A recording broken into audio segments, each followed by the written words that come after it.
साथी हमारा कौन बनेगा, साथी हमारा कौन बनेगा।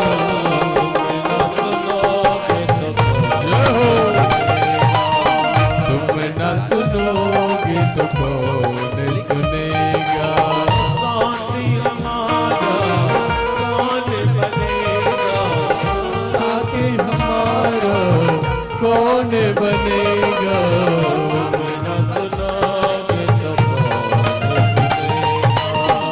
तुम न सुनोगे तो कौन सुनेगा। जय शंभू, आनंद लीजिए सभी लोग। जय हो।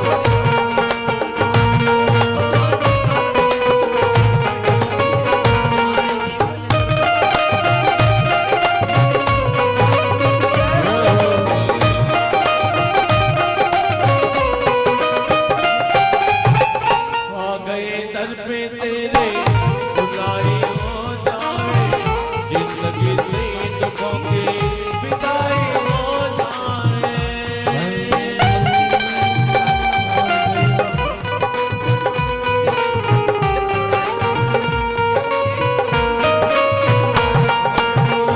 आ गए दर पे तेरे सुनाई हो जाए, जिंदगी से दुखों की विदाई हो जाए।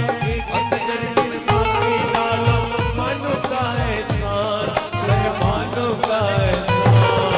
संकट हमारा कैसे टलेगा, संकट हमारा कैसे टलेगा।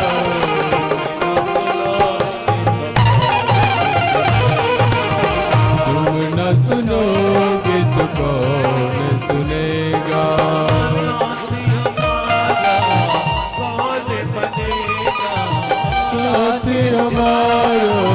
कौन बनेगा, साथी हमारा कौन बनेगा। तुम न सुनोगे तो कौन सुनेगा।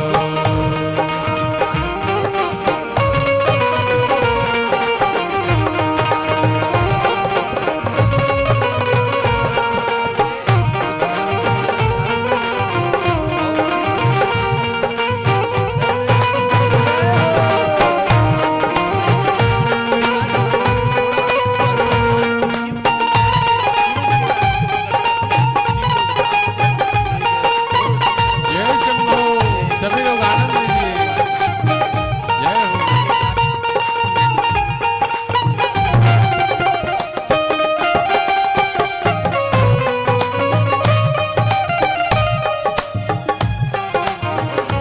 सुना है हमने सभी से भैया एक ही है, घूम ले सारी दुनिया भोला एक ही है।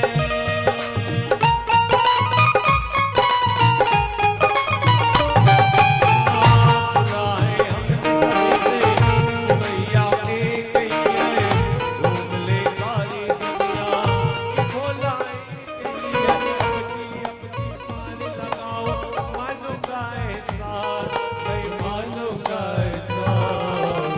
हमको किनारा कैसे मिलेगा, हमको किनारा कैसे मिलेगा। तुम्हें न सुनोगे तो कौन सुनेगा। तुम न सुनोगे तो कौन सुनेगा। साथी हमारा कौन बनेगा, साथी हमारा कौन बनेगा।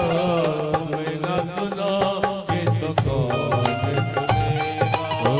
तुम न सुनोगे तो कौन सुनेगा। तुम्हें न सुनोगे तो जय हो। सुनेगा। तुम न सुनोगे तो कौन सुनेगा। तुम्हें न सुनोगे तो कौन सुनेगा। तुम न सुनोगे तो कौन सुनेगा। हर हर महादेव शंभो। काशी विश्वनाथ की जय। भगवान भोले से निराला कोई नहीं है। आज पूरे बद्रिका आश्रम को दान कर दिया भोलेनाथ ने।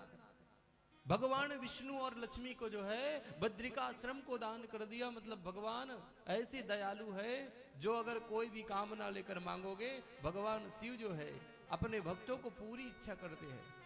इसीलिए एक लोटा भी अगर जल डाल रहे हो भगवान शिव जी को समर्पित भाव से, अगर प्रेम से, करुणा से, दिल से अगर डाल रहे हो, तो आपका निश्चित ही कामना जो है 3 महीने में पूरा हो जाएगा। दिल से अगर डाला गया जल व्यर्थ नहीं जाएगा। अपने शंभू को मनाओ, दिल से उसको बोलो, और बिल्कुल तुम्हारी कामना को क्यों नहीं सुनेंगे। हमारे शंकर जी जो है आपकी दिल की बात जरूर सुनेंगे, लेकिन सच्चे मन से उसको जल चढ़ाओगे, दिल से पुकार करो। शंभुनाथ ने जो है आज मन से जो इच्छा किया, भगवान विष्णु को बद्रिकाश्रम को दे दिया गया। पहले किसका था? भगवान शिव जी का था, शिव और पार्वती का। लेकिन भगवान शिव जी ना जाने कितना दान किया है। बड़े बड़े रावण को तो पूरे सोने का लंका दे दिया, कुबेर को पूरा अलकापुरी का राजा बनाया भगवान शिव जी ने। आगे पूरे कथा बताएंगे। पूरे खजाना दिया है भगवान शिव जी ने। ऐसा कोई स्थान नहीं भगवान शिव जी ने जिसको नहीं दिया हो, सबको पूरे देता है भगवान मेरे भोलेनाथ। तो एक बार जब देना शुरू हो जाए तो छप्पड़ फाड़ के देंगे, रखने के लिए तुम्हारे जगह भी कम पड़ जाएंगे। तो प्यारे, दिल से जल अगर चढ़ाओ तो दिल से भोले को, शंभू को दिल से चढ़ाओ। बेलपत्री भी चढ़ा रहे हो दिल से चढ़ाओ, तुम्हारी कामना अवश्य पूरा होंगे। जिस इच्छा से तूने, जिस कामना से मेरे भोले को तूने चढ़ाए हैं, वो कामना बिल्कुल तुम्हारी इच्छा पूरा होंगे। मन से बात करो, मन से शिव से सांस बात करो, तुम्हारी कामना 3 महीने में अवश्य पूरे होंगे। जिस इच्छा से तुम्हारे घर में कोई भी समस्या हो, दिल से कामना लेकर पुकार करो, मेरे भोले अवघड़दानी तुम्हारे 3 महीना में पूरा करेंगे। भगवान शंकर जी वहां से तो चले गए, लेकिन देखिए आज प्रथम दीवन महात्मा की जो कथा है, एक देवराज नाम के ब्राह्मण थे। किरात नगर में जो है देवराज नाम के ब्राह्मण थे। उनका विवाह तो हो गए थे, उनके माता पिता थे, गृहस्थी जीवन अच्छे खासे चला रहे थे। लेकिन देवराज ब्राह्मण ने एक दिन ऐसी नदी में स्नान करने के लिए गए, और वहां स्नान करते हुए एक शोभावती सुंदर युवती को देख लिया। शोभावती नाम की सुंदर युवती को देख लिए, और उस शोभावती सुंदर युवती को देखने लगे तो देवराज ब्राह्मण का मन जो है आज उस पर बार बार ललचाना शुरू हो गया। बार बार उनको देखने लगे शोभावती स्त्री को। अब तो वो नहाने के लिए तो गए जरूर थे, लेकिन उसका मन शोभावती स्त्री की तरफ बार बार जा रहे थे। लेकिन धीरे धीरे उनके पास में चले गए शोभावती की तरफ, और उस देवराज ब्राह्मण ने शोभावती स्त्री से मित्रता कर लिया, और मित्रता की है। लेकिन शोभावती स्त्री सही नहीं थी, वो गलत कार्य करती थी। वो एक प्रकार की वेश्या थी, जिनके साथ उन्होंने मित्रता की, और मित्रता करने के बाद पूरे इस देवराज ब्राह्मण को पूरे उसके घर में जितना भी धन दौलत थे पूरा लूट दिया। किसको? पूरा लुटा दिया। जितना भी उसके पास धन संपत्ति, सोना चांदी, हीरा मोती थे, यहां तक कि अपनी पत्नी का साड़ी गोदरेज अलमारी में भरे थे, उसको पूरा लाला कर देते थे। सोना चांदी, मंगलसूत्र, पैर की पट्टी, हाथ की कंगन, सब जो गोदरेज अलमारी में उसकी पत्नी रखी हुई थी, उसको पूरा दे दिए उस शोभावती वेश्या के ऊपर। पूरे उसके ऊपर न्यौछावर कर दिए। यहां तक कि अपने पत्नी को वो समय नहीं देते थे, केवल उसी के साथ रहते थे, रात दिन उस शोभावती स्त्री पे पागल थे। देवराज ब्राह्मण ने ये कार्य जब करने लग गया तो उसकी पत्नी को बर्दाश्त नहीं हुए। उनकी पत्नी जब आते थे तो घर में बहुत लड़ाई झगड़ा होते थे, कलह हो जाते थे, कोई शांति नहीं रह पाते थे। रोज के वही लड़ाई झगड़ा घर में जाते थे, और रोज के वही अपनी पत्नी के साथ लड़ाई करते थे, और वो शोभावती स्त्री के ऊपर रात दिन 24 घंटे निकले हुए बाहर में, ना जाने 1 हफ्ते 2 हफ्ते से आते थे। तो किसी का भी पत्नी का बात हो, भैया अगर स्वामी जी अगर 1 हफ्ते 2 हफ्ते आए और कोई भी पैसा ना लाए तो कोई भी पत्नी बर्दाश्त करेगा? बताइए, कोई नहीं कर पाएगा। उसको तो देगा भैया लाठी से, फिर हर हर महादेव। तो उनकी पत्नी ने बर्दाश्त नहीं किए, लेकिन आज देवराज ब्राह्मण ने उस शोभावती स्त्री के ऊपर इतना पागल हो गए, इतना पागल हो गए कि एक दिन अपनी पत्नी को जान सहित मार दिया, अपनी पत्नी का हत्या कर दिया उस देवराज ब्राह्मण ने। यहां तक कि पत्नी का हत्या करने के बाद कुछ दिनों के बाद उसके माता पिता शरीर को त्याग कर दिए, और पूरे उनके माता पिता ने शरीर को त्याग किए तो उस शोभावती स्त्री को अपने घर में लेकर रखना शुरू कर दिया। और जब अपने घर में लेकर रखना शुरू किया तो उसके लिए काम दाम नहीं करते थे, वो चोरी करके ला लाकर सभी मनुष्यों को पूरा बेवकूफ बनाकर धन लाते थे और शोभावती स्त्री पर रात दिन लुटाते थे। रात दिन 24 घंटा रात दिन उसी का नाम ध्यान में लगे हुए थे। पूरे जितना भी चोरी का धन थे सत्य कर्म से कभी नहीं कमाया, पूरे बेईमानी से जीवन पर्यंत निकाल दिया। तब एक दिन शोभावती समझ गई जितना लूटना है अभी लूट लो भैया, क्योंकि उन लोग अच्छी जानती है जो सही आदमी को जब पकड़ लेते हैं तो उसको बेवकूफ कैसे बनाना है। तो कोई जब वो दूषित स्त्री हो जाती है तो कई प्रकार की जानते हैं ये आइडिया, इसको कैसे फंसाना है, और अपने जाल में जब फंसाएंगे तो पूरा उसका धन को चूस चूस कर पूरा लूट लेंगे। सारा बर्बाद कर दिया देवराज ब्राह्मण ने। और देवराज ब्राह्मण ने जब उसके लिए रात दिन चोरी करके उस शोभावती की स्त्री के ऊपर निछावर किया, तब एक दिन का समय था। देवराज ब्राह्मण के पास जब उसकी पत्नी शोभावती ने कहा घर में कुछ भी नहीं है, तू जा, जब तक धन नहीं लाओगे तब तक मैं तुम्हारे साथ नहीं रहूंगी, तू यहां से चले जा, तू जब तक यहाँ घर में धन नहीं लाओगे तब तक मैं तुम्हारे साथ नहीं रहूंगी, बोल दी शोभावती। तो क्या किए देवराज ब्राह्मण ने, आज उन्होंने बड़े बड़े घर में जाकर बड़े बड़े कारखानों में चोरी करना शुरू कर दिया, बड़े बड़े अमीर घर जाकर उन्होंने चोरी करना शुरू कर दिया।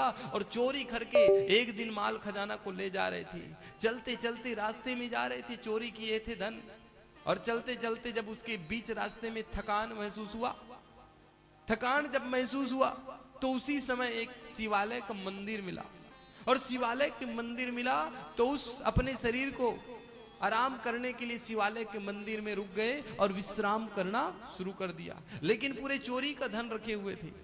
उसी समय पूरे थक गए थे, तब जो है उसी समय वहां पे बगल पे शिव महापुराण का कथा चल रहे थे। और शिव महापुराण का जब कथा चल रहे थे तो पूरी जो कथा थे वो देवराज ब्राह्मण अपने कानों में सुन रहे थे, क्योंकि वो विश्राम करने के लिए बैठे थे। वो नहीं जानता था कि यहाँ पे शिव महापुराण चल रहा है। तो पूरे शिव का कथा जो है देवराज ब्राह्मण के कान में जलते जाते थे और पूरे वो कथा सुनते जाते थे। तब जो है उसी समय जब कथा सुनने लगे तो कथा सुनते सुनते देवराज ब्राह्मण के शरीर में रोग आ गया, बीमारी आ गया। और बीमारी जब आने लगी तो उसका शरीर उठने का नाम नहीं लिया।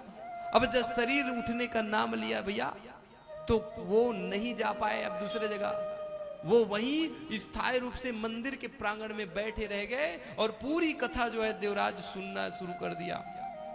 लेकिन सुनते सुनते देवराज ब्राह्मण के शरीर में जब रोग हुआ तो 3 दिन तक उसी मंदिर में बैठे बैठे उसका रोग और बढ़ते जाते थे, क्योंकि सारा जीवन उन्होंने पाप किया है। और पाप का जब फल मिलता है प्यारे तो सबसे पहले भगवान उसको दंड देते हैं, मतलब उसके शरीर में कष्ट देते हैं, पीड़ा देते हैं। हालांकि कष्ट पीड़ा जरूर दे रहे हैं, लेकिन उसमें तुम्हारा ही फायदा है। पीड़ा और कष्ट आ रहे हैं, अगर दुख भी आ रहे हैं तो तुम्हारे पिछले कर्मों के पाप को भगवान निकाल रहे हैं, इसमें डरना नहीं है। तुम्हारे जीवन में अगर दुख आ रहे, कष्ट आ रहे तो तुम्हारे पिछले कर्मों के पापों को वो निकाल रहे हैं, उसको भोगना पड़ेगा क्योंकि तूने गलती किया है। ये देवराज ब्राह्मण के शरीर में रोग आ गया। अब रोग आते गाते जब 3 दिनों में मंदिर शिवालय में बैठे रहा तो उसी समय शिवालय के तीसरे दिन में देवराज ब्राह्मण ने अपने शरीर के प्राण को त्याग दिए और उसी समय देवराज ब्राह्मण मर गए। बोलो शंकर भगवान की जय। जब देवराज ब्राह्मण शरीर को त्याग किए तब उसी समय यम के दूत आए और यम के दूत मुकद्दर में पीड़ते हुए नरक लोक में उसको ले गए। नरक लोक में जब ले जाने लगे तब भगवान शंकर जी के गण गए वहां और कहने लगे भाई देवराज ब्राह्मण ने अंतिम समय शिवालय के मंदिर में प्राण त्यागा है, तो शिवालय के मंदिर में अगर प्राण त्यागा है तो वो कहीं भी हालत में नरक जाने का अधिकारी नहीं है, उसको नरक हम नहीं ले जा सकते। तो भगवान शिव के गण जब गए तो यहां से यमलोक ले गए देवराज को। उसी समय भगवान शिव के गण जो है यमलोक चले गए और वहां से देवराज ब्राह्मण जहां पे थे वहां से बड़े बड़े भस्म लगाए हुए, पूरे जटा धारण किए हुए, रुद्राक्ष माला धारण किए हुए भगवान शिव के गण जब यमलोक में जाकर देखने लगे तो देवराज ब्राह्मण और यमराज को कहने लगे, यमराज, ये जो देवराज ब्राह्मण है इन्होंने अंतिम समय शिवालय के मंदिर में प्राण त्यागे हैं, तो ये नरक जाने का अधिकारी नहीं है, ये हमारे शिव के धाम जाने के अधिकारी है, क्योंकि अंतिम समय इसका प्राण निकले थे शिव के धाम में, इसीलिए इसको हमको सौंप दो। क्या करेगा यमराज? तुरंत जब शिव के गण को देखने लगे, भस्म लगाए हुए, रुद्राक्ष मालन धारण किए हुए और सिर पर जटा का धारण किए हुए, उसको डर गए देखकर यमराज, और तत्काल उसी समय देवराज ब्राह्मण को छोड़ा और भगवान के शिव के जो गण थे तुरंत देवराज को पकड़कर अपने शिवलोक धाम को ले गए। बोलो शंकर भगवान की जय, शंकर भगवान की जय। इसीलिए प्यार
Thank you.